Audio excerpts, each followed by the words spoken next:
Hello दोस्तों, कैसे हैं आप। फाइनली वो पॉलिसी हमारे सामने आ गई है जिसका हमें लास्ट 34 ईयर्स से इंतज़ार था। इंडिपेंडेंट इंडिया की थर्ड एजुकेशन पॉलिसी। इसके पहले दो एजुकेशन पॉलिसी आई हैं। फर्स्ट पॉलिसी आई थी 1968 में, जब श्रीमती इंदिरा गांधी हमारी प्राइम मिनिस्टर थी। सेकंड पॉलिसी आई थी 1986 में, जब राजीव गांधी प्राइम मिनिस्टर थे। इसी पॉलिसी को 1986 की पॉलिसी को हमने रिवाइज़ भी किया था 1992 में, बट ये कैलकुलेट नहीं होती बिकॉज ये इसका अमेंडमेंट वाला पार्ट था। इस पॉलिसी को हमने रिवाइज़ किया था 1986 को, यानी बिना कोई नए रूल्स बनाए उसमें थोड़ा बहुत चेंज कर दिया था। इसीलिए ये एजुकेशन पॉलिसी नहीं मानी जाती, ये सिर्फ एक अमेंडमेंट के तौर पे याद किया जाता है। तो फर्स्ट पॉलिसी इंदिरा गांधी के टाइम में, सेकंड पॉलिसी राजीव गांधी के टाइम में, and now we have third policy of 2020 at the time of Narendra Modi, prime minister Narendra Modi. तो अब ये देखना ज़रूरी है कि जब ये पॉलिसी आई है नेशनल एजुकेशन पॉलिसी, बिकॉज हमारे देश को आज़ाद हुए 70+ ईयर्स हो गए हैं, और अगर इसी तरह से पॉलिसी अब तीसरी बार आ रही है, यानी ऑन एन एवरेज आप हिसाब लगा सकते हैं कि ऑलमोस्ट 25 ईयर्स में एक पॉलिसी, हालांकि ये 34 ईयर्स में आई है, यानी 25 to 34, यानी इतना टाइम लग जाता है एजुकेशन सेक्टर को रिफॉर्म होते होते। तो अब हम ये मान सकते हैं कि अगर ये पॉलिसी इस टाइम हमारे पास 2020 में आई है, तो ये 2050 तक का विज़न अपने साथ रखती है। तो ये वीडियो आपके लिए इसलिए भी ज़रूरी है कि आप स्टूडेंट हैं, टीचर हैं, या आपके घर के जनरेशन का कोई भी इंसान, अगर वो अपनी नेक्स्ट जनरेशन की एजुकेशन के बारे में जानना चाहता है कि किस तरह से उन्हें एजुकेशन मिलेगी, क्या क्या उनके राइट्स होंगे, कौन कौन सी नई कमिटीज़ आएगी, तो नेशनल एजुकेशन पॉलिसी और जो इसके साथ NCF का लिए एक प्रपोज़ल लेकर आए हैं, नेशनल करिकुलम फ्रेमवर्क का, इन दोनों के रूल्स जानने आपके लिए बहुत ज़रूरी हैं, क्योंकि दोनों ही बहुत सारे रिफॉर्म्स के साथ आए हैं। जो 34 ईयर्स में कमियां रह गई थी लास्ट वाली पॉलिसी को इम्प्लीमेंट करने में, उन कमियों को दूर करते ये काफ़ी सारी कमिटीज़ का प्रपोज़ल लेके आए हैं। देखिए, ओरिजिनल एंड ऑफिशियल डॉक्यूमेंट है नेशनल एजुकेशन पॉलिसी का, जो आज मैं लेकर आई हूँ। बहुत ही बल्कि है। देखिए, बल्कि इन द सेंस पेजेस बहुत ज़्यादा नहीं है, इसके अंदर सिर्फ 60 पेजेस हैं, लेकिन 60 पेजेस में हर एक पेज पे इतनी ज़्यादा इन्फॉर्मेशन है, इतनी ज़्यादा रिकमेंडेशंस हैं, that it's hard for a normal person to absorb everything in just a single video. इसीलिए मैंने वीडियोस को तोड़ दिया है, 3 पार्ट्स में डिवाइड कर दिया है। सबसे पहले मैं बात करूँगी स्कूल एजुकेशन की। अगर वीडियो बहुत लंबी नहीं हुई तो जो टीचर्स वाला सेक्शन है उसकी मैं आज ही बात कर लूँगी, और अगर वीडियो लंबी होगी तो नेक्स्ट वीडियो में इसके लिए सेपरेट वीडियो आएगी। उसके बाद हमारा ये सेपरेट पार्ट है part 2, higher education. Higher education जो क्लास 12th के बाद सारे ये रिफॉर्म्स लेकर आए हैं। तो चलिए स्टार्ट करते हैं वीडियो को स्कूल एजुकेशन के साथ। School education. Okay, so here we are on the page number 68 of this document. Page number 6 है। पेज नंबर 6 पर है हम, स्कूल एजुकेशन लिखा हुआ है सबसे ऊपर। इन्होंने एक ग्राफिकल रिप्रेजेंटेशन करी है कि पहले की पॉलिसी में क्या था और अब जो प्रेजेंट नई पॉलिसी का विजन लेकर आए हैं उसमें क्या होगा। देखिए, अब तक हम 10+2 का सिस्टम फॉलो करते आ रहे थे। एक बोर्ड 10th क्लास में होता था, एक बोर्ड 12th क्लास में होता था, जो कि 10+2, इसीलिए इसको डिवाइड किया गया है। लेकिन अब ये प्रपोज़ल लेके आए हैं कि जो ऑफिशियल एज है बच्चों की, वो पहले उन्हें प्री स्कूल जाना होगा, उसके बाद फर्स्ट एंड सेकंड क्लास मानी जाएगी, preparatory, middle and secondary 4 level से लेकर आ गए हैं। Foundational, preparatory, middle and secondary level. देखिए, यहाँ इन्होंने मेंशन किया है सबसे ऊपर that we are reconstructing the ages 5+3+3+4 covering the age groups 3 to 18। तो इसमें इन्होंने डेवलपमेंट के हिसाब से बच्चे की एज को कवर कर लिया है। इन्होंने कहा है कि सबसे पहले बच्चे को 2 साल के लिए यहाँ पे, चाहे तो आप मतलब मिनिमम एज इन्होंने 3 रखी है, आप कभी भी बच्चे को आंगनवाड़ी या प्ले वे में डाल सकते हैं, जैसे कि आजकल के मॉडर्न पेरेंट्स करते हैं। तो एटलीस्ट बच्चे को प्री स्कूल में जाना चाहिए फाउंडेशनल एज में। उसके बाद जो स्कूल में एडमिशन की एज इन्होंने क्लास 1 से रखी है, दैट इज़ 6 to 8। यानी आपका बच्चा अगर 6 साल का है, वहाँ से 8 साल तक जो है फर्स्ट एंड सेकंड क्लास कर लेगा 2 इयर्स की। तो जब भी कर लेगा यहाँ पे, तो ये हो जाएगी हमारी फाउंडेशनल स्टेज। और पहले ये जो ब्लैंक देख रहे हैं ना, ब्लैक एंड वाइट, तो गवर्नमेंट की तरफ से ऑफिशियल ऐसा प्रोविज़न नहीं था। LKG एंड UKG आपने देखा होगा, नर्सरी, LKG, UKG, तो उसी का एक नया रिफॉर्म दिया है यहाँ पर। वरना पहले हम बेसिकली सिर्फ 10+2 को ही मानते थे। देखिए यहाँ पे 6 से 16 तक, लेकिन अब यहाँ पर नया रिफॉर्म आ गया है 6 से 8 तक अलग, 3 to 6 से अलग। इसमें रिकमेंड किया है कि आंगनवाड़ी या बाल वाटिका में बच्चे को आपको डालना है फाउंडेशनल स्टेज में। ठीक है, चलिए देखते हैं। उसके बाद प्राइमरी स्कूल की स्टेज है यहाँ पे 1st to 2nd, यहाँ फाउंडेशनल में, 3rd to 5th प्रिपरेटरी में। अब यहाँ से जो अपर मिडिल में बच्चा जाता है 6 to 8 and then secondary level 9 to 12, यहाँ पर हमारा 10th और 12th का एग्ज़ाम जैसे कि होता है वही कायम है अभी तक। तो जो इन्होंने एजेस रखी हैं, आगे मैं जब आपको डॉक्यूमेंट में बताऊंगी तो बहुत ही ध्यान देने वाली बात ये है कि इन्होंने असेसमेंट की बात करी है at every stage. Each stage इन्होंने असेसमेंट की बात करी है। फाउंडेशनल स्टेज पे बच्चे का टेस्ट होगा प्रिपरेटरी पे जाने के लिए, प्रिपरेटरी पे बच्चे का टेस्ट होगा मिडिल में जाने के लिए, एंड मिडिल से बच्चे का टेस्ट होगा सेकेंडरी में जाने के लिए। It is not written anywhere in the document कि वो टेस्ट मेरिट बेस्ड ही होगा, लेकिन बहुत सारा कॉम्प्रिहेंसिव इवैल्यूएशन करा जाएगा, जैसे CCE पैटर्न हम देखते आए थे। चलिए नेक्स्ट पे चलते हैं। पेज नंबर 7 पे इन्होंने बहुत ही क्लियरली मेंशन किया है that why we need this policy even in this 21st century, कि इतने मॉडर्न होने के बाद भी हमें एक एजुकेशन पॉलिसी की ज़रूरत क्यों है। इट इज़ रिटन, कुछ स्टैटिस्टिक्स दिए हैं इन्होंने, दैट ओवर 85% जो ब्रेन होता है बच्चे का वो बाय द एज ऑफ 6 बहुत सारी, मतलब 85% डेवलपमेंट हो चुकी होती है उसकी। तो जो हमें वर्क करना है, इसीलिए फाउंडेशनल स्टेज पे ज़्यादा वर्क करना है, जो इन्होंने स्ट्रक्चर दिया है कि सिर्फ 3 to 6 का जो है वहाँ पर हम बहुत ज़्यादा ध्यान देंगे तो ही हम वो फाउंडेशनल बना पाएंगे, मतलब फाउंडेशनल बेस बना पाएंगे बच्चे का उस फाउंडेशनल एज में, जो इन्होंने 4 एजेस की बात करी थी ऊपर। और ये वर्ड बहुत ज़्यादा देखने को मिलेगा आपको, ECCE, early childhood care education. Furthermore ये कहते हैं कि बाय द एज ऑफ 5 जो बच्चा है वो प्रिपरेटरी क्लास तभी मूव करेगा या बाल वाटिका में तभी मूव करेगा जब उसके पास एक एजुकेशन होगी उस स्टेज के लिए, यानी फाउंडेशनल स्टेज से बच्चा प्रिपरेटरी तभी जा पाएगा जब उसने कुछ पढ़ा होगा। इट इज़ नॉट कि UNDP या नो डिटेंशन पॉलिसी की तरह ही बच्चा सिर्फ पास होता जाएगा। उसका जो ब्रेन टेस्ट है वो किया जाएगा प्रिपरेटरी स्टेज में जाने के लिए फाउंडेशनल स्टेज से। पेज नंबर 8 पे इन्होंने स्टैटिस्टिक बताया है कि ओवर 5 करोड़, आप यहाँ देख सकते हैं, मैंने ग्रीन पेन से हाईलाइट कर रखा है, कि अभी भी ओवर 5 करोड़ जो बच्चे हैं उन्हें हमारा बेसिक एडिशन या बेसिक सब्ट्रैक्शन जैसी चीज़ें भी नहीं आती। So that's why we need some changes in our education policy. और यहाँ बताया गया है कि ये चेंज जो है वो एक अर्जेंट नेशनल मिशन है to achieve universal foundation literacy and numeracy by 2025। इन्होंने कहा है कि जो न्यूमरेसी है वो या जो लिटरेसी है वो हम 2025 तक अचीव कर लेंगे।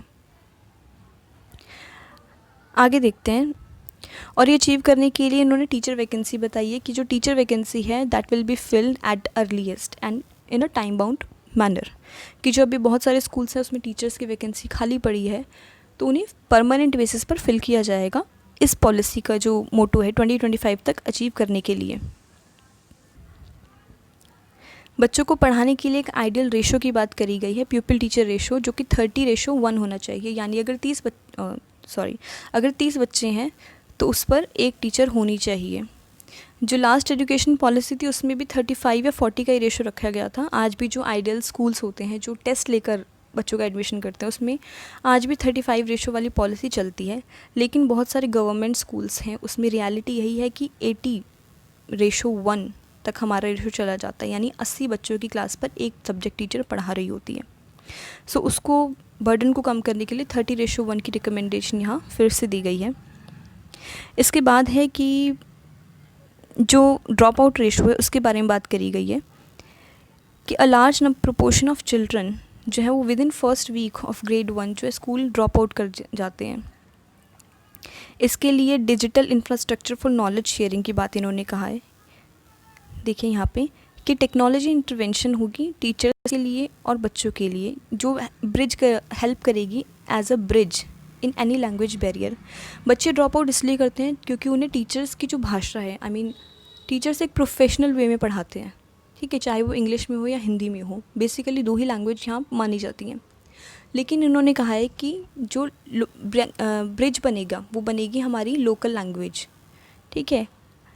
ये रहा, देखिए इसके लिए इन्होंने रिकमेंड करी है इंजॉयबल एंड इंस्पिरेशनल बुक, जो कि होंगी इंडियन लैंग्वेजेस में, कि जब बच्चा अपनी मदर टंग में ही पढ़ाई करेगा तो उसको ज़्यादा कंफर्टेबल फील होगा और हो सकता है क्लास 1 से ही ड्रॉप आउट रेशियोज़ जो हमारे हैं वो कम होने लग जाएं।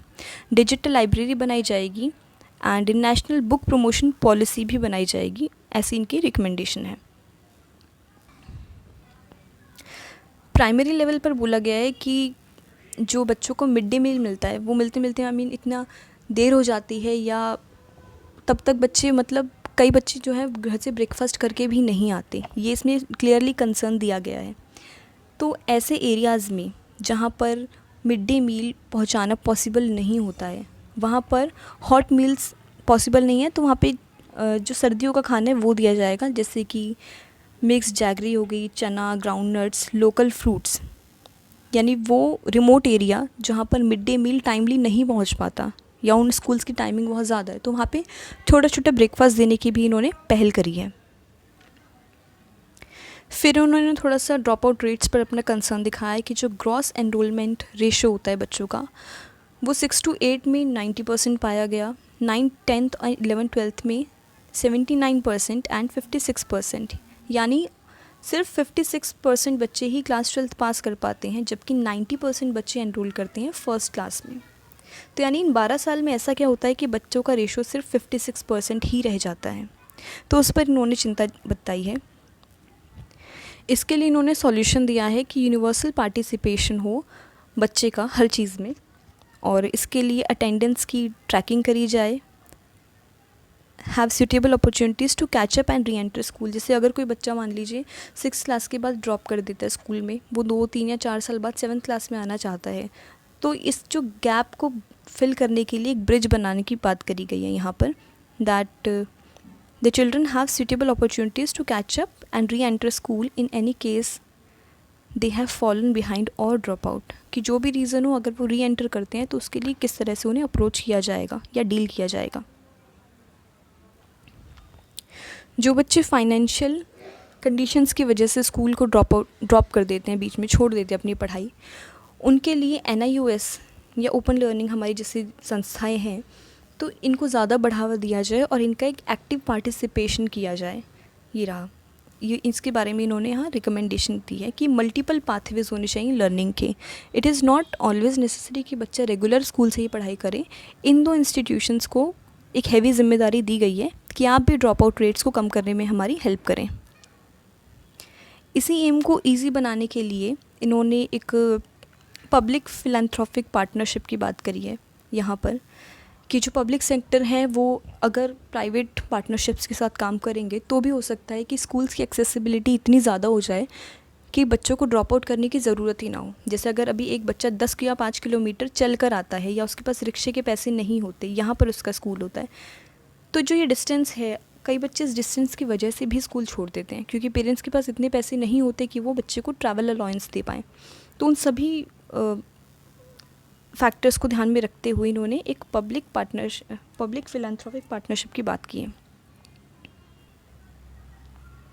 अभी जिस तरह से स्कूल्स में रिसोर्स पर्सन्स वर्क करते हैं, यानी कि जो लोग रिटायर हो चुके हैं वो भी स्कूल्स को अपनी सेवा दे सकते हैं अलग अलग ग्रुप में, उसी चीज़ को रिकॉल किया गया है कि active participation of active and healthy senior citizen, school alumni and local community members. क्योंकि अगर बच्चा अपने लोकल एनवायरनमेंट में ज़्यादा कंफर्टेबल फील करेगा तो उसका मन करेगा बार बार स्कूल आने का। तो इसमें कहा है कि efforts will be made to involve community and alumni in volunteer efforts. मतलब कि स्कूल से जो बच्चे पास आउट हो चुके हैं उनको भी अप्रोच किया जाए कि वो स्कूल में आकर उन्हें मोटिवेट करें बच्चों को स्कूल आने के लिए। नेक्स्ट इन्होंने कहा है रीस्ट्रक्चरिंग, जो कि हमने अभी डिस्कस किया था, स्कूल करिकुलम एंड पेडागोजी का 5+3+3+4 इंस्टेड ऑफ 10+2, ये इन्होंने बिल्कुल ही ख़त्म कर दिया है। अब ये वाला पॉलिसी फॉलो होगी। तो इस पॉलिसी को इन्होंने यहाँ पे डिटेल में किया है। मैं आपको पहले बता चुकी हूँ वैसे कि 4 स्टेजेस हैं, foundational stage, preparatory stage, middle stage and secondary stage. अब हायर सेकेंडरी और जो अपर मिडिल था वो थोड़ा ख़त्म हो गया इसमें। मैं थोड़ा सा ब्रीफ में कर देती हूँ इन चारों चीज़ों को, क्योंकि इन चारों चीज़ों पर ही इन्होंने एक एक पूरा पैराग्राफ बताया है, तो मैं थोड़ा सा ब्रीफ कर देती हूँ आपके लिए ये। इन्होंने कहा है कि मिडिल स्टेज पर है वो होगी एक्सपेरिमेंटल लर्निंग। एक्सपेरिमेंटल लर्निंग मतलब कि जो science, maths, arts and social science के सब्जेक्ट्स हैं ये बाय एक्सपेरिमेंटल टीचिंग पढ़ाए जाएंगे। मतलब हर एक सब्जेक्ट का जो एक्सप्लोरेशन है वो इंटर सब्जेक्ट होगा, यानी कि अगर अर्थ के बारे में पढ़ा रहे हैं तो इन्होंने ज्योग्राफी भी पढ़ा दी उसके अंदर थोड़ी साइंस भी पढ़ा दी, दूरी और गति बता के उसमें थोड़ा सा मैथ्स भी ले आए। अर्थ के बारे में अगर ये बात कर रहे हैं सोलर सिस्टम की, तो इसमें बच्चे ने क्या क्या पढ़ा, साइंस भी पढ़ ली, मैथ्स भी पढ़ लिया, ज्योग्राफी भी पढ़ ली। और अगर इसमें ह्यूमन पॉपुलेशन की बात करेंगे तो वो यहाँ पर सिविक्स भी आ जाएगी, यानी सोशल साइंस के साथ साथ वो मैथ्स और साइंस भी पढ़ लेगा इसी के अंदर। तो इन्होंने यही बात करी है कि सब्जेक्ट को सेपरेट ना रख के एक्सपेरिमेंटल लर्निंग पर फोकस किया जाए। Experimental learning. सेकेंड स्टेज की बात है, सेकेंड स्टेज पर आके बच्चों के सब्जेक्ट हो जाएंगे। सब्जेक्ट ओरिएंटेड पेडागोजी इंट्रोड्यूस होगी सेकेंड स्टेज पे। यहाँ पर आके बच्चा सेपरेट सब्जेक्ट्स पढ़ेगा विथ ग्रेटर फ्लेक्सिबिलिटी, और जो उसको इन्फोर्स करेगी क्रिटिकल थिंकिंग के लिए and greater attention to life aspirations. और बच्चे की चॉइस ऑफ सब्जेक्ट्स पर डिपेंड करता है वो तो, लेकिन यहाँ पे सब्जेक्ट इंट्रोड्यूस हो जाएंगे अलग अलग सेकेंडरी स्टेज पे, जबकि मिडिल स्टेज पे वो सिर्फ एक्सपेरिमेंटल लर्निंग के थ्रू ही अपनी पढ़ाई करेगा। बहुत सारे स्कूल्स में अभी भी वोकेशनल सब्जेक्ट्स हैं, बट वो बहुत ही वाइड रेंज में अवेलेबल नहीं है। मतलब 10 में से एक स्कूल में वोकेशनल अवेलेबल है। वोकेशनल यानी कि आपका होता है स्टेनो होता है, ब्यूटी होता है और कंप्यूटर होता है, इस तरह टाइप के सब्जेक्ट जो जॉब ओरिएंटेड होते हैं। तो इसमें बात कही गई है कि स्टूडेंट जो है वो अपने सब्जेक्ट्स को कंटिन्यू कर सकता है, वोकेशनल सब्जेक्ट ले सकता है। नेक्स्ट पेज पर कि क्लास 10th के सब्जेक्ट को कंटिन्यू कर सकता है and re entering the next phase two pursue vocational and any other courses. कि अगर क्लास 10th तक उसने कोई ऐसा सब्जेक्ट पढ़ा है वोकेशनल, क्योंकि ये क्लास 6 से ही वोकेशनल सब्जेक्ट्स को इंट्रोड्यूस करने की बात कह रहे हैं इस पॉलिसी में, तो क्लास 6 से उसे जो सब्जेक्ट पसंद है वो class 11th and class 12th में भी कंटिन्यू कर सकता है, ऐसा इसमें कहा गया है। फिर उन्होंने थोड़ा सा एम ऑफ एजुकेशन बताया है कि बेसिक जो कैरेक्टर बिल्डिंग करता है, होलिस्टिक डेवलपमेंट करता है एंड ओवरऑल डेवलपमेंट करता है बच्चे की। इसी का एक पॉइंट है एक्सपेरिमेंटल लर्निंग। इसके बारे में बात करी है इन्होंने कि हर स्टेज पे एक्सपेरिमेंटल लर्निंग करी जाएगी, जैसे कि sports integrated education, story telling, story based standard pedagogy with in each subject. और जो मैंने बताया था आपको कि सब्जेक्ट टू सब्जेक्ट जो है वो लिंक ब्रिज क्रिएट किया जाएगा एक। इसमें इन्होंने पार्ट बताया कि आर्ट इंटीग्रेशन की जो कला है उसका किस तरह से रोल है। That art integration approach will strengthen the linkage between education and culture. कि अगर जैसे हिस्ट्री की क्लास है, अगर बच्चे को एक एनवायरनमेंट दिया जाए, विज़िट करने का मौका दिया जाए मॉन्यूमेंट्स, तो उसको जोग्राफिकल लोकेशन भी पता चलेगी और साथ के साथ वो हिस्ट्री भी पढ़ लेगा। ठीक है, तो आर्ट इंटीग्रेशन करने की बात कही गई है इसमें। इसके बाद स्पोर्ट्स इंटीग्रेशन जो कि बच्चों को टीम वर्क बताती है। ये रहा स्पोर्ट्स इंटीग्रेशन। इसमें बताया गया है कि स्पोर्ट्स इंटीग्रेशन कैसे एजुकेशन में हेल्प करेगा। Collaboration, self initiative, self direction, self discipline, team work, responsibility और सिटीजनशिप जैसी स्किल्स जो है वो डेवलप करेगा स्पोर्ट्स, अगर स्पोर्ट्स के थ्रू भी एजुकेशन प्रोवाइड करी जाती है। नेक्स्ट इन्होंने कहा है एम्पावर स्टूडेंट्स थ्रू फ्लेक्सिबिलिटी इन कोर्स चॉइसेस। कि जो बच्चे हैं उनको सेकेंडरी स्कूल पर जो थोड़ी फ्लेक्सिबिलिटी दी जाए, जैसे कि including subjects in physical education, arts and craft, vocational skills. ये सब्जेक्ट्स थोड़े लाइट सब्जेक्ट्स होते हैं और बच्चे बहुत ही मतलब दिल से पढ़ते हैं इन सब्जेक्ट्स को, इंस्टेड कि वो रट्टाफिकेशन में जाएं। कोई फॉर्मूला नहीं लगता इसमें, सिर्फ आपकी स्किल्स देखी जाती हैं। तो इस बात पे जोर दिया है कि बच्चों को फ्लेक्सिबल एनवायरनमेंट प्रोवाइड करवाना। और इसके अंदर आगे आगे आप देखेंगे कि इन्होंने बात करी है कि जो हमारे रिजिड हैं आर्ट्स, साइंस और कॉमर्स, ये 3 जो हमने स्ट्रीम्स बना दी है, इसको ख़त्म करने की बात भी इसमें आगे आती है। ख़त्म कैसे करेंगे कि अगर कोई आर्ट्स साइड का बच्चा है, अगर वो म्यूज़िक है उसके पास, इन्होंने एग्जाम्पल भी इसी का दिया है, म्यूज़िक है, और साइंस साइड का बच्चा है कि उसके पास फ़िज़िक्स है, तो इस पॉलिसी के अंदर फ़िज़िक्स वाला बच्चा म्यूज़िक भी ले सकता है। ठीक है, तो ऐसा कोई सेपरेशन रहेगा नहीं अगर फिज़िक्स वाला बच्चा म्यूज़िक भी पढ़ेगा, क्योंकि चॉइस ऑफ 5 सब्जेक्ट्स उसको दी जाएगी जिसके हिसाब से वो अपने कॉम्बिनेशंस बना सकता है। तो इन चीज़ों को ख़त्म करने की बात इसमें कही गई है कि स्ट्रीम्स ख़त्म कर देंगे, फ्लेक्सिबिलिटी से बेसिक मतलब वही है। आगे आगे जब आप पॉलिसी देखेंगे पूरा डॉक्यूमेंट तब आपको समझ आ जाएगा। और इसमें है कि that there will be no hard separation of curricular, extracurricular and cocurricular. जो डिफरेंट एक्टिविटीज़ हैं उनका सेपरेशन नहीं रहेगा बल्कि इंटीग्रेशन हो जाएगा, यानी वो एक साथ पढ़ाई जाएंगी। और इसमें एक बात ये भी है कि जो शॉर्टर मॉड्यूल्स ये मतलब ऑल्टरनेट डेज़ पर प्रोवाइड करवाएगा, जैसे कि किसी स्कूल में अगर फिजिकल एजुकेशन का टीचर नहीं है, वोकेशनल स्किल्स का टीचर नहीं है, ठीक है, तो उनको प्रोवाइड करवाना स्कूल की रिस्पॉन्सिबिलिटी है। वो ऑल्टरनेट डेज़ पर या जैसे भी शॉर्टर मॉड्यूल में किसी भी तरह से बच्चों को प्रोवाइड करवाएंगे। क्लस्टर बेस्ड एजुकेशन सिस्टम की भी इसमें बात है, क्लस्टर्स बनाने की बात आगे कही गई है, मैं बताऊंगी आपको। इसने कहा है कि अगर 3 स्कूल से 4 स्कूल से वो अपना एक क्लस्टर बना सकते हैं, 4 स्कूल्स मिलकर एक क्लस्टर बनाएं और कुछ टीचर्स को हायर करें जो उसमें डे वाइज पढ़ाएंगे, ठीक है। अगर मतलब सफिशिएंट अमाउंट में टीचर्स अवेलेबल नहीं है तो इन स्किल्स को इम्प्लीमेंट करने के लिए वो डे वाइज पढ़ाएंगे। जैसे कि अभी काउंसलर्स होते हैं कि एक स्कूल में 3 दिन काउंसलर अवेलेबल होते हैं, दूसरे स्कूल में 3 दिन अवेलेबल होते हैं। तो क्लस्टर बेस्ड सिस्टम में इसी की बात की है इन्होंने। ओके, नेक्स्ट इन्होंने बात करी है 3 लैंग्वेज फार्मूला की। 3 लैंग्वेज फार्मूला जो कि इंडिया में इंट्रोड्यूस्ड हुआ था 1968 में, उस टाइम के प्राइम मिनिस्टर ने इंट्रोड्यूस किया था 3 लैंग्वेज फार्मूला को। ये क्या कहता है फार्मूला कि बच्चे को 3 लैंग्वेज आनी चाहिए। फर्स्ट उसकी मदर टंग, ठीक है, उसकी मातृभाषा। सेकंड कोई MIL यानी मॉडर्न इंडियन लैंग्वेज, और थर्ड लैंग्वेज उसको आनी चाहिए एनी इंटरनेशनल लैंग्वेजेस, ठीक है। इंटरनेशनल लैंग्वेजेस तक तो अभी हम जाते नहीं हैं, हम एंशिएंट लैंग्वेज अपनी संस्कृति ऑप्ट कर लेते हैं। तो 3 लैंग्वेज फार्मूला इम्प्लीमेंट फिर से करने की बात कही है विद सम फ्लेक्सिबिलिटी। सो बच्चा पहले अपनी मदर टंग चूज़ करेगा, उसके बाद मॉडर्न लैंग्वेज जो कि आमतौर पर इंग्लिश चूज़ करते हैं बच्चे, और थर्ड है इसमें एनी अदर इंटरनेशनल लैंग्वेज।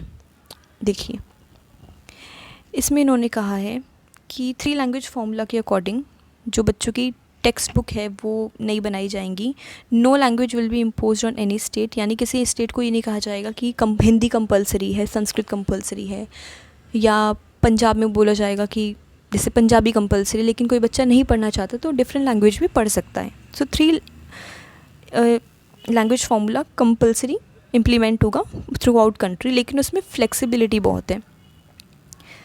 जैसे कि इसमें बात करी गई है कि मैथ्स और साइंस की जो बुक्स हैं वो बाइलिंगुअल टेक्स्ट बुक्स होंगी एंड लोकल लैंग्वेज में अवेलेबल होंगी अलॉन्ग विद इंग्लिश, ठीक है। ये भी 3 लैंग्वेज फार्मूला के अंदर ही आता है। जैसे बहुत सारी बुक्स सिर्फ इंग्लिश और हिंदी में ही प्रोवाइड होती हैं बच्चों को, या तो इंग्लिश में या हिंदी में, लेकिन व्हाट अबाउट दोज स्टूडेंट्स जिन्हें या तो इंग्लिश आती ना हिंदी आती, तो वो क्या करेंगे, वो जो उनकी थर्ड लैंग्वेज जिसको थर्ड लैंग्वेज बनाएंगे वो बुक थर्ड लैंग्वेज में प्रोवाइड करवाई जाएगी उन्हें। इसीलिए 3 लैंग्वेज फार्मूला इम्पॉर्टेंट हो जाता है। इसके बाद इन्होंने कहा है कि एक भारत श्रेष्ठ भारत प्रोग्राम चलाया जाएगा जिसमें डिफरेंट लैंग्वेजेस को प्रमोट करेंगे। जैसे कि इन्होंने कहा है that student learn to say commonly spoken phrases and sentences in every major language of India, यानी हर मेजर लैंग्वेज के जो आप बोल सकते हो कि जो मेन लाइंस होती हैं, जैसे एक दूसरे को ग्रीट करना, जैसे कि अंग्रेज़ों को भी पता होता है कि इंडिया में ग्रीट करते हैं, हम किसी को मिलते हैं तो नमस्ते बोलते हैं। इंडियंस को पता होता है कि उन्हें हेलो बोलना है, ठीक है। तो डिफरेंट लैंग्वेजेस में किसी को ग्रीट करना, किसी को मिलना या कॉमन सेंटेंसेस वो बच्चों को सिखाए जाएंगे इस स्कीम के अंदर, एक भारत श्रेष्ठ Bharat the languages of India scheme के अंदर। इसके बाद इन्होंने बात करी संस्कृत लैंग्वेज को इम्पोर्टेंस देने की, क्योंकि संस्कृत कल्चर जिसको माना जाता है कि संस्कृत से ही बहुत सारी लैंग्वेजेस निकली हैं, संस्कृत ने ही उनको उनकी स्क्रिप्ट्स प्रोवाइड करवाई हैं। तो संस्कृत नॉलेज सिस्टम एक और स्कीम की इन्होंने बात की है। इसमें इन्होंने कहा है कि जो बच्चा फाउंडेशनल स्टेज पर होता है, तो फाउंडेशनल स्टेज पर जब वो 5-6 साल पढ़ाई करेगा तो फाउंडेशनल स्टेज पर ही वो संस्कृत की टेक्स्ट बुक पढ़ेगा, मिडिल लेवल पर भी पढ़ेगा, ठीक है। लेकिन ये जो टेक्स्ट बुक हैं वो सिंपल स्टैंडर्ड संस्कृत में पहले पढ़ाई जाएंगी, so that the student can teach Sanskrit through Sanskrit. ये मिडिल स्टेज पर होगा, संस्कृत से संस्कृत में वो संवाद कर पाएगा, और सिंपल स्टैंडर्ड संस्कृत का मतलब है कि जो रीजनल लैंग्वेज है उससे संस्कृत पढ़ाई जाएगी, संस्कृत का लिंक रीजनल लैंग्वेज से करा जाएगा। ठीक है, जो लोकल लैंग्वेज है उससे संस्कृत पढ़ाई जाएगी बच्चे को फाउंडेशनल स्टेज पे, और मिडिल स्टेज पर पढ़ाई जाएगी संस्कृत थ्रू संस्कृत। और इसके लिए उन्होंने बहुत सारे मतलब चीज़ें बताई हैं कि काफ़ी सारी चीज़ें होती हैं, story telling, drama, poetry and जो भी चीज़ें हम बाकी लैंग्वेजेस में पढ़ते हैं वो सब चीज़ें संस्कृत लैंग्वेज के साथ भी करी जाएंगी। नेक्स्ट ये कहते हैं कि संस्कृत के साथ साथ अदर लैंग्वेज का लिटरेचर भी पढ़ाया जाएगा। जैसे कि 3 लैंग्वेज फॉर्मूला में बात कही गई थी कि बच्चा संस्कृत ऑप्ट करता है मिडिल स्कूल के बाद तो ठीक है, अदरवाइज़ उसे अदर क्लासिकल लिटरेचर पढ़ने का मौका मिलेगा। जैसे कि उसकी लोकल लैंग्वेजेस भी हो सकते हैं, Tamil, Telugu, Kannada, Malayalam, Oriya, Pali, Persian, Prakrit, they will also be considered.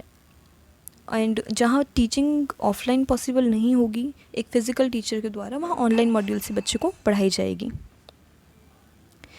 इसके बाद इन्होंने कहा है कि in addition to high quality offerings of Indian languages के साथ जो बच्चे सेकेंडरी लेवल पर पढ़ना चाहते हैं डिफरेंट लैंग्वेजेस, वो प्रोवाइड करवाई जाएगी 3 लैंग्वेज फॉर्मूला में। और वो फॉरेन लैंग्वेजेस हैं Korean, Russian, Japanese, French, German, Spanish, Portuguese. ये सारी लैंग्वेजेस हैं जो कि ग्लोबल नॉलेज प्रोवाइड करती हैं बच्चे को, और ये सारी भी इनको 3 लैंग्वेज फॉर्मूला के अंदर ही डिफरेंट स्टेजेस में प्रोवाइड करेंगे। देखिए, जो ये वाला ऑप्शन खुलेगा बच्चे के लिए वो 6 to 12th वाले पे खुलेगा, लेकिन फाउंडेशनल और जो मिडल इन्होंने 2 स्टेजेस बताई थी वहाँ इन्होंने संस्कृत ऑफरिंग की बात कही है इस डॉक्यूमेंट के अंदर।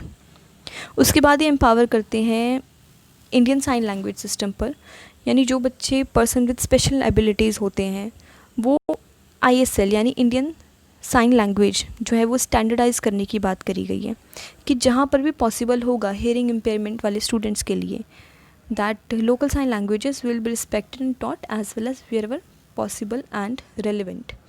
कि एक इंडियन साइन लैंग्वेज स्टैंडर्डाइज करी जाएगी कंट्री में, लेकिन अगर उनकी कोई लोकल लैंग्वेज है वो भी उन्हें पढ़ाई जाएगी 3 लैंग्वेज फॉर्मूला के अंदर।